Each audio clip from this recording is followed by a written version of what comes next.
Powered by the Montana Television Network. This is the Noon News from Montana's news leader. Good afternoon, and thanks so much for joining us this Friday here on the Noon News. I'm Samantha Sullivan. Congress passed a spending bill late Thursday night that keeps the government open and provides money for border security. President Trump is expected to sign the bill soon, but he is also taking action on his own to secure even more money to build a wall along the southern border. Natalie Brand has those details from the White House. President Trump is declaring a national emergency in order to get the money he says is needed to build a border wall. I want to do it faster. I could do the wall over a longer period of time. I didn't need to do this, but I'd rather do it much faster. He'll sign the deal Congress passed, but he's taking executive action to round up a total of $8 billion from several government sources, including $3.5 billion from the military construction budget. Some of the generals think that this is more important. I was speaking to a couple of them. They think this is far more important than what they were going to use it for. I said, what were you going to use it for? And I won't go into details, but didn't sound too important to me. The White House says it's expecting and prepared for legal and congressional challenges to the president's emergency declaration. Sadly, we'll be sued, and sadly, it'll go through a process, and happily we'll win. House Speaker Nancy Pelosi says she will consider a number of options to combat the emergency declaration. We will not have an end run around the Congress of the United States.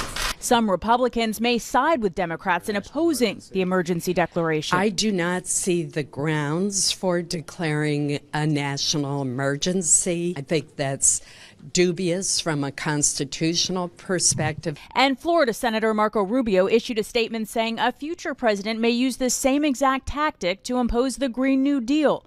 He continues, I am skeptical it will be something I can support. Natalie Brand, CBS News, the White House.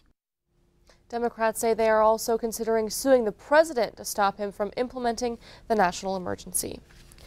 Well, now we'll turn things over to Ed in the Weather Center. Ed, it was a snowy evening for much of the state. That's for sure. We've got the bands of snow still moving across the region, Sammy, and now we've still got some travel concerns. They're pretty widespread. You can see the bands of snow here on our Doppler radar for today, moving out of much of the western and central portions of the state and the northeastern portion of Montana. So eastern travel's been affected. A little bit around Alzada. You can still see the roadway there, but some blowing over the roads. Here's a look into the Bull Mountains north of Billings, and you can see the snowpack that developed from overnight. Right in central Montana around Lewistown, some very slippery travel there. And while you can still see the roadway on US 2 going into North Dakota, bitter cold wind chills there from overnight. We'll show you some of those readings in a couple of minutes with a forecast. Thanks, Ed. A former Lewis and Clark County Sheriff's deputy is arrested for 80 counts of sexual abuse of children. The Cascade County Sheriff's Office arrested Virgil Wolf of dozens of child sex abuse charges and 1 count of incest. The Cascade County Sheriff's Office started investigating in June of 2017 after someone disclosed the alleged abuse to a counselor. In court documents, the victim said the abuse started when she was young and continued into her teens. According to court documents, during their investigation, agents found hundreds of photographs of children in various stages of undress on Wolf's electronics. A Coram teen is in custody after police say he shot and killed a man during an argument. 19-year-old Martin Chandler was at a house in Coram when he got into an argument with 54-year-old William Melton. Police say Chandler shot at Melton before he took off running. Melton died on scene. Police are continuing to investigate the incident. Elsewhere, the American Civil Liberties Union is representing 2 Havre women who claim they were unfairly questioned by U.S. Customs and Border Protection at a convenience store back in May. So can you tell us in the video, please, why you asked us for our IDs, please? Ma'am, the reason I asked you for your IDs because I came in here and I saw that you guys are speaking Spanish, which is very unheard of up here. Okay. Just run your name, date of birth. We have absence. A press release from the ACLU states the women were standing in line when an agent approached them, commented on one of the women's accents, and asked where she was born. The release goes on to explain the 2 women were ordered to show their identification. When asked why, the agent allegedly said it was because they were speaking Spanish. The lawsuit cites violations of the 4th Amendment, which is a protection against unreasonable searches and seizures.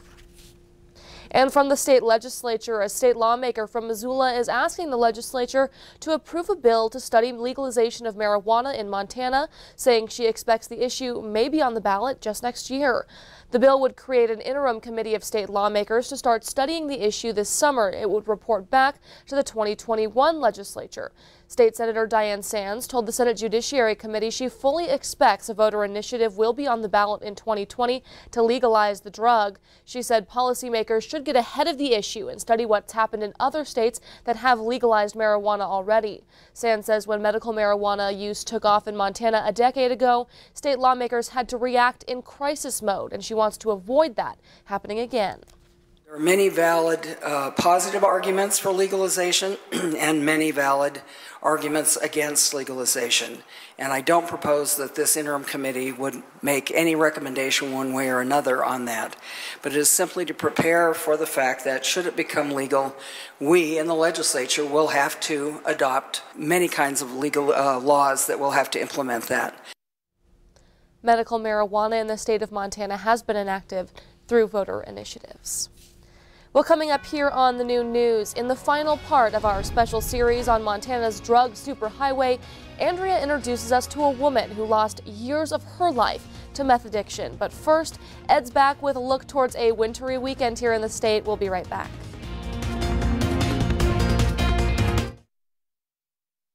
You're watching MTN News with Samantha Sullivan. Storm Tracker weather with Ed McIntosh, and farm and ranch news from the Northern Ag Network. This is the Noon News on Q2, Montana's news leader.